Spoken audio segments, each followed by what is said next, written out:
Hey guys, good morning. This is Mitesh Khatri here again, leadership trainer and best-selling author of Awaken the Leader in You. Now, this morning I wanted to quickly talk about what are standards. Standards is a choice of what is acceptable and what is unacceptable in your life. That's right.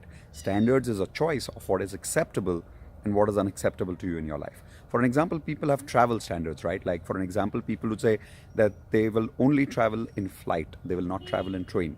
So, those are like standards. You've defined your standards and you live by your standards. People have living standards that says, I will live in a certain environment where a certain amount of cleanliness is a must. So, those are living standards. People have working standards where people say there's a certain environment where I want to work and below that it's not acceptable for me. So, people have working standards. The quality of your standards defines the quality of your life. That's right. And you need to choose the standards of your life. But the question you need to ask yourself, the question I'm leaving with you today is this. Have you chosen your standards of life? There are 4 standards of life that you need to choose to take control of your life, the quality of your life. First, health standards. Do you have health standards where you've decided that a certain amount of health standards which is defined is like a must for you and anything below that is not acceptable to you in terms of your health?